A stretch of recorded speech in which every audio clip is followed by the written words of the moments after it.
August 27, 1943.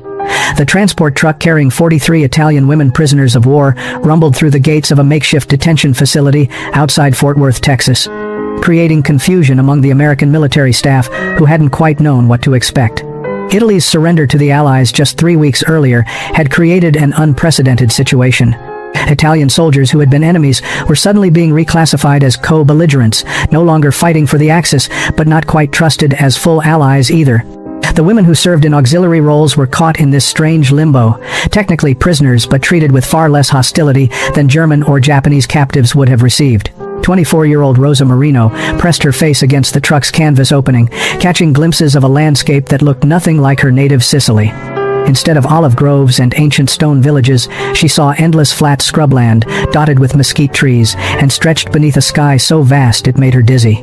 The August heat was crushing, dry and relentless, in a way that felt completely different from Mediterranean warmth. By the time the women climbed down from the truck, their gray auxiliary uniforms were soaked with sweat and dust, clung to every exposed surface of skin. The American guards waiting to receive them looked equally uncertain about how to handle Italian women prisoners. These weren't hardened Nazi operatives or fanatical Japanese soldiers. They were women who had served Mussolini's regime in administrative and support roles, many conscripted into service rather than volunteering, and most looking more exhausted than defiant. Lieutenant James Hayes, who commanded the facility, had received orders to treat them as enemy aliens under detention. But the terminology felt absurd, given Italy's recent switch to the Allied side. Among the guards assembled that morning was Tommy Wade, a 26-year-old cowboy from a ranch near Abilene who had been drafted into military service despite his complete lack of interest in anything beyond horses, cattle, and the occasional Saturday night dance. Tommy stood 6 feet tall, with sun-weathered skin and a relaxed posture that suggested he had never taken military discipline entirely seriously. He watched the Italian women disembark with open curiosity, noting that several were around his age, and that despite their obvious exhaustion, they carried themselves with a pride that hadn't been beaten out of them by capture or defeat. Rosa's first impression of Texas was sensory overload. The heat, the dust, the strange flat landscape, and most overwhelming, the sounds. She had expected American military efficiency, shouted orders, harsh discipline. Instead, she heard lazy, drawling accents that made English sound like it was being spoken underwater, casual laughter among the guards, and someone in the distance playing what sounded like country music on a scratchy radio. The first week at the facility established routines that felt almost surreal in their ordinariness. The Italian women were assigned to barracks, given work duties in laundry and cleaning, and allowed limited recreation time in a fenced yard. The guards were friendly to the point of bewilderment, treating them less like enemy prisoners and more like guests who had overstayed their welcome through no fault of their own. Rosa found herself constantly disoriented by the casual American approach to everything, by guards who introduced themselves by first names and asked questions about Italian culture with genuine curiosity. It was during the evening meal on the 6th day that Rosa encountered something so shocking it made her forget, temporarily, that she was a prisoner of war. The mess hall served what the posted menu called Italian Night, a gesture meant to make the Italian prisoners feel more at home.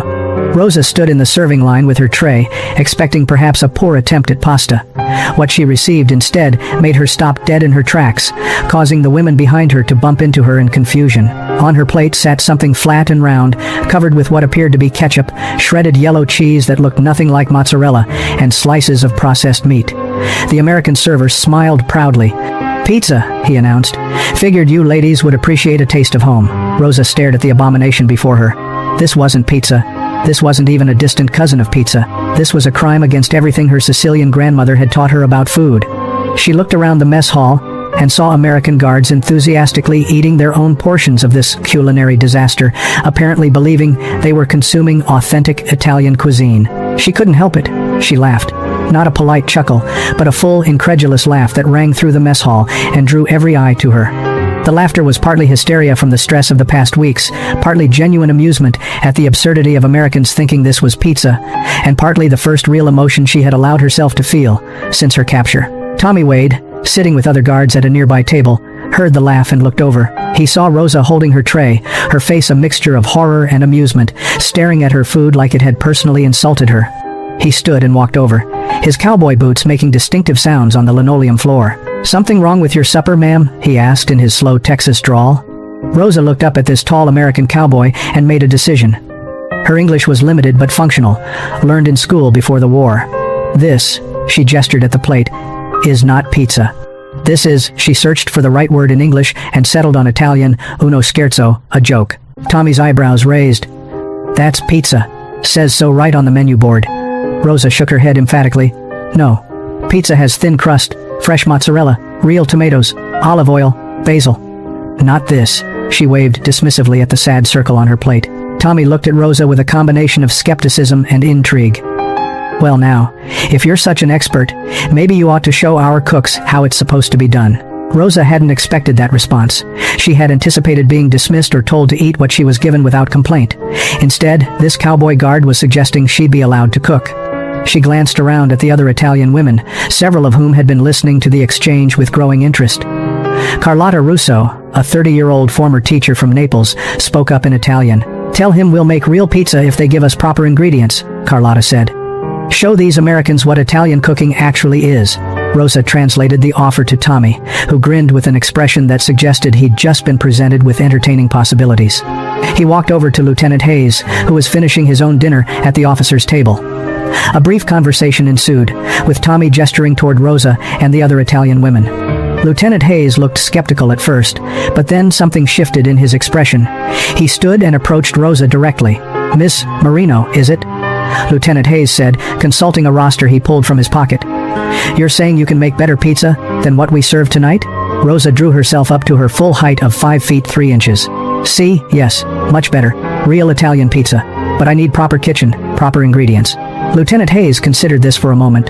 The kitchen staff had been complaining that the Italian women seemed uninterested in most of the food served, eating just enough to survive, but without any enthusiasm. Morale among prisoners was his responsibility, and if allowing them to cook their own food improved their spirits, it seemed like a reasonable accommodation. Besides, Italy was technically on the Allied side now, even if the political situation remained complicated. All right, he said. Tomorrow afternoon, you can use the kitchen for 2 hours. Make your pizza.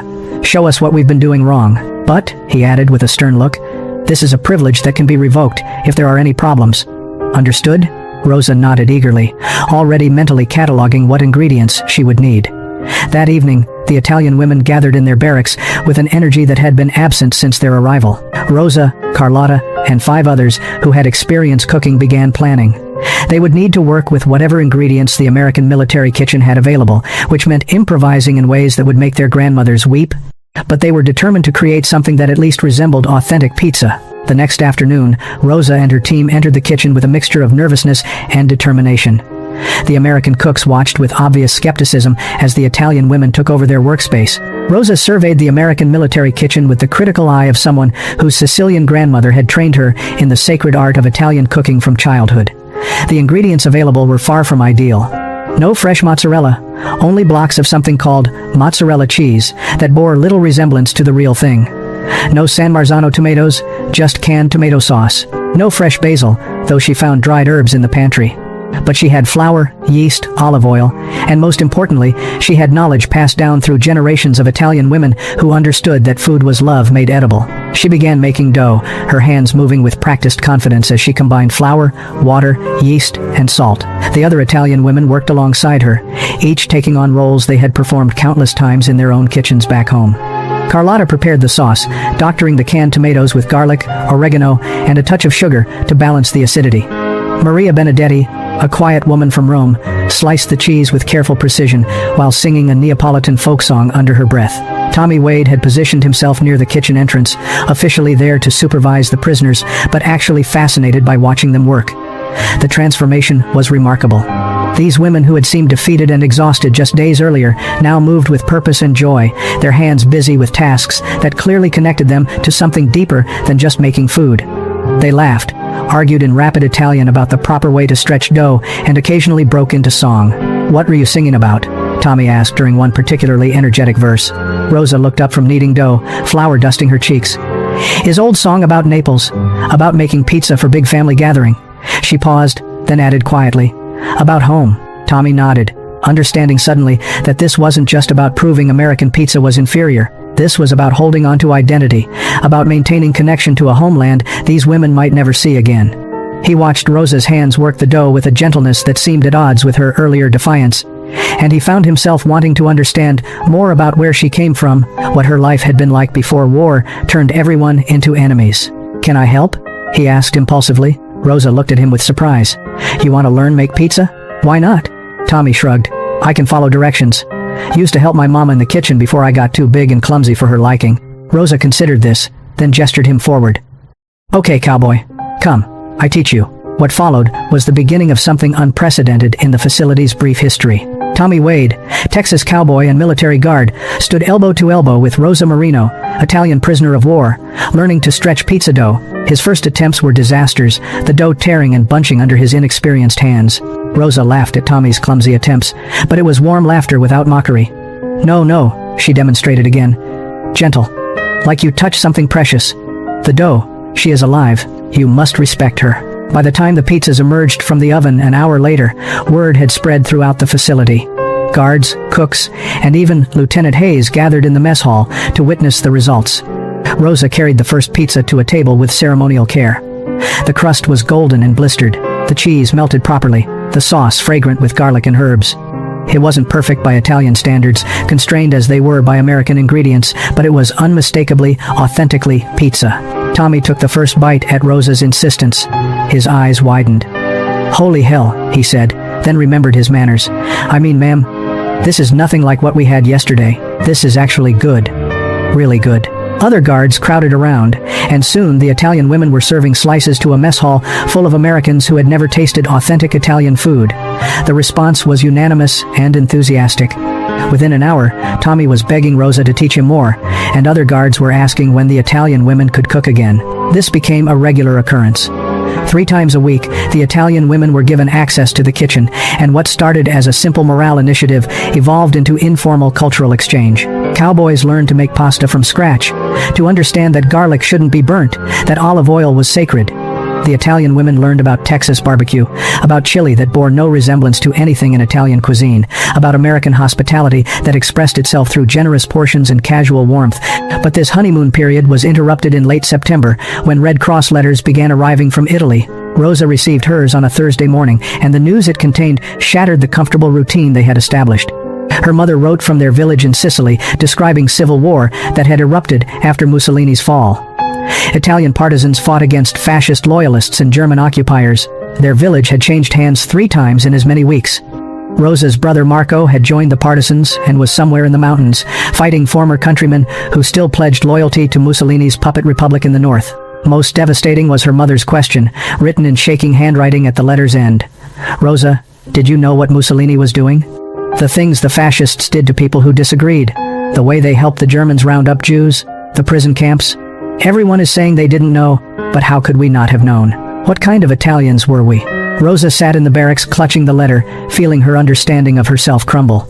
Around the barracks, similar scenes played out as other women received letters from Italy. Carlotta learned that her husband, who had served in the Italian army, was now imprisoned by the Allies for war crimes connected to Italy's invasion of Ethiopia. Maria discovered that her Jewish neighbors in Rome had been deported to German camps before the Italian government fell, rounded up with the full cooperation of Italian police. The comfortable narrative they had maintained, that they had simply been serving their country in administrative roles, supporting what they believed was national defense, collapsed under the weight of documented atrocities. That evening was scheduled for another cooking session. Rosa almost didn't go, couldn't imagine finding the energy to perform cultural exchange when she felt hollowed out by shame. But Carlotta convinced her. "We must still eat," she said quietly. "And maybe the Americans deserve to see us as we truly are now, without the pretense that we were innocent bystanders to what our country became." The kitchen felt different that night. The Italian women worked in near silence, preparing pasta carbonara with the limited ingredients available. Tommy noticed immediately that something had changed. The laughter was gone, replaced by grim determination. Rosa's hands moved mechanically through familiar motions, but her eyes were distant. "What happened?"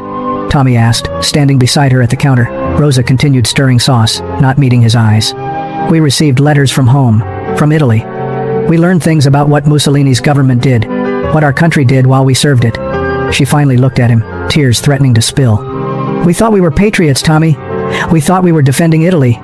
But we were part of something terrible. And we did not even know it, or maybe we did not want to know."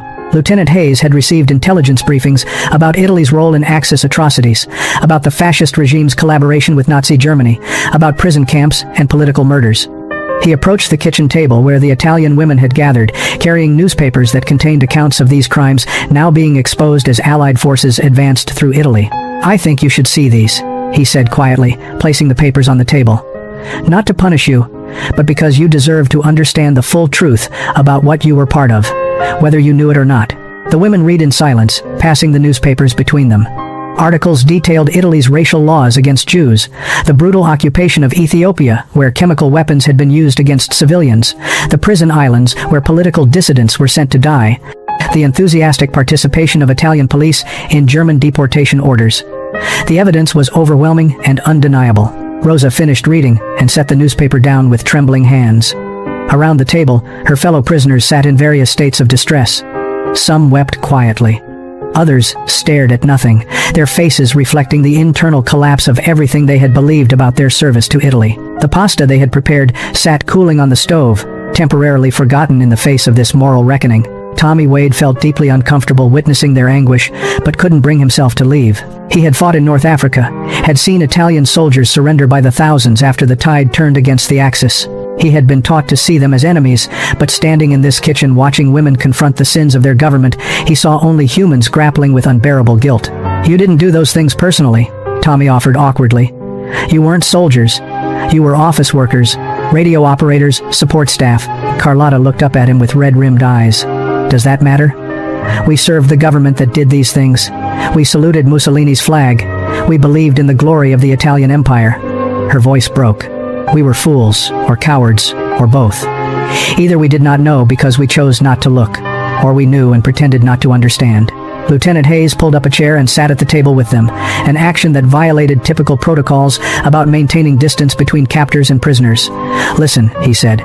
"My father fought in the Great War, came home talking about how ordinary German soldiers weren't monsters. They were just men following orders, believing what their government told them. Same thing here. You can't change what Italy did under Mussolini, but you can choose who you become, knowing what you know now. The question," Rosa said quietly, "is what do we become? Where do we even belong anymore?" The question of belonging became more urgent as autumn advanced toward winter. News from Italy remained chaotic. The country was fractured between Allied-controlled South and German-occupied North, where Mussolini's puppet republic still functioned. Civil war raged between partisans and fascist loyalists. Cities were being destroyed in the fighting. Food shortages approached famine levels. The Italy these women had left no longer existed in any recognizable form. In November, Lieutenant Hayes received preliminary orders about eventual repatriation procedures. Italian prisoners would be returned to Allied-controlled portions of Italy once the security situation stabilized, likely sometime in the spring of 1944. He shared this information with the women during one of their now regular kitchen gatherings, expecting relief or at least acknowledgement that this was what they had been waiting for. Instead, he saw fear. Rosa spoke first, her voice barely above a whisper. "Lieutenant, what if some of us do not wish to return immediately? What if Italy is too broken, too dangerous, too full of ghosts we are not ready to face?" The question hung in the kitchen air that smelled of garlic and tomato sauce. Hayes looked around the table at faces that had become familiar over the past months. These weren't abstract enemy prisoners anymore. They were Rosa, who had patiently taught him the difference between al dente and overcooked pasta. They were Carlotta, who sang while she cooked and told stories about teaching literature to Roman school children. They were Maria, quiet and careful, who made the best focaccia anyone at the facility had ever tasted. "I don't know if that's possible," Hayes admitted. "You're technically still enemy aliens, even though Italy is cooperating with the Allies now." But he paused, thinking, "Let me look into it, see what options might exist." What happened next surprised everyone, including Lieutenant Hayes himself. In American culture, at 49 years old, she still moved with the grace of someone comfortable in kitchens, though her hands now bore the scars and calluses of decades spent cooking professionally.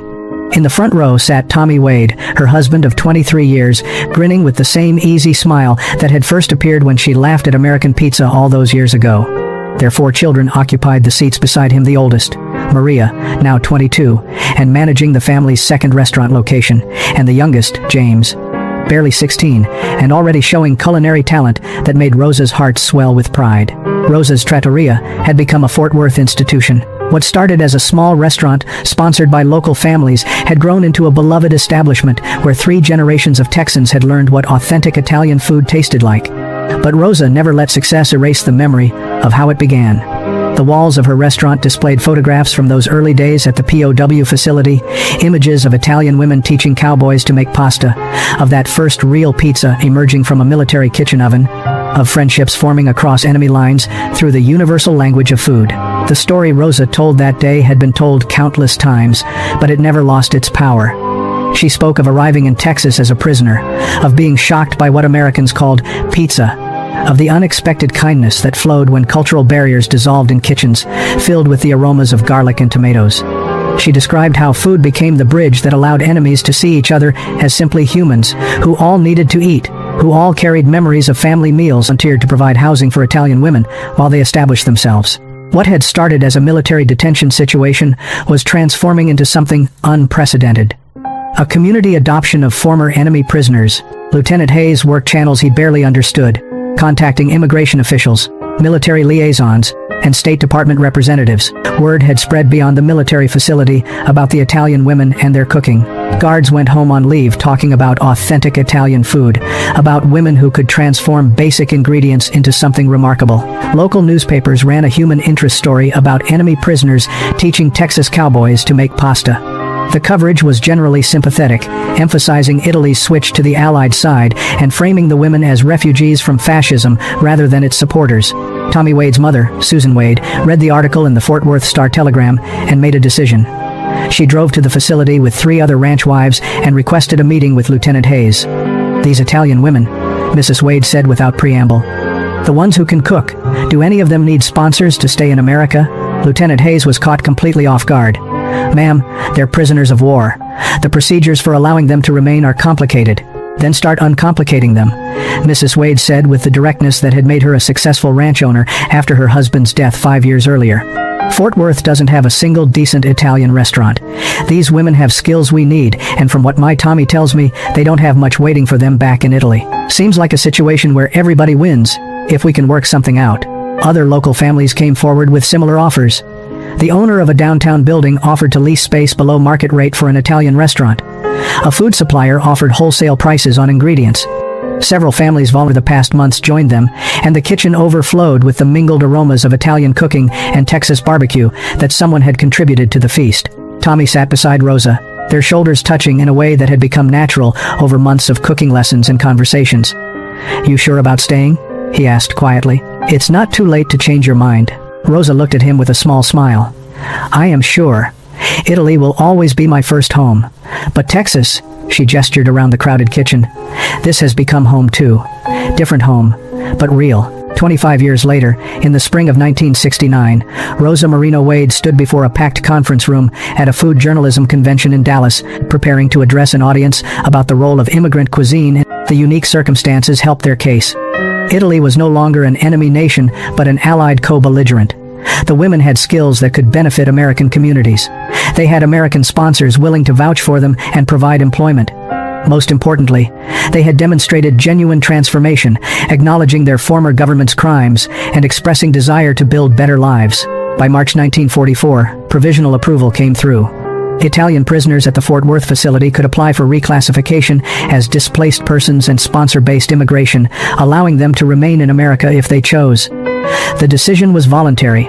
Those who wished to return to Italy would be repatriated as originally planned. The announcement created division among the women that mirrored their conflicted feelings about identity and belonging. Of the 43 women at the facility, 27 chose to return to Italy.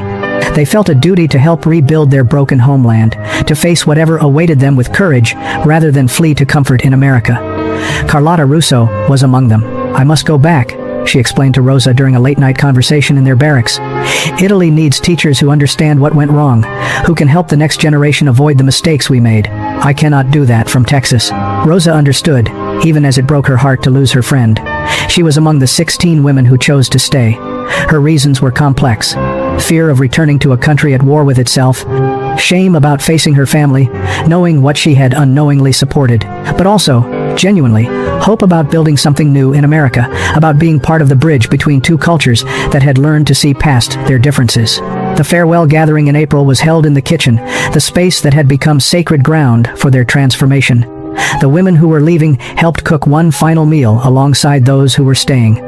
They made dishes from every region of Italy, represented among them Sicilian arancini, Roman cacio e pepe, Neapolitan ragu, Tuscan ribollita. The American guards and staff who had become friends over and recipes passed down through generations. We came as prisoners, Rosa told her audience. We left as friends, some of us as family. All because a cowboy challenged me to prove I could make better pizza than what the army served. She looked at Tommy and smiled. Best challenge I ever accepted. Carlotta Russo, who had returned to Italy in 1944, had sent a letter that arrived just before the conference. Rosa read portions of it aloud. Carlotta had become a respected educator in Rome, teaching literature and civic responsibility to students who had grown up in the shadow of fascism's collapse. She wrote about how the recipes Rosa sent in letters over the years had connected her to memories of that Texas kitchen, how she taught her own students that reconciliation often begins with breaking bread together. The 16 women who stayed in Texas had all built successful lives.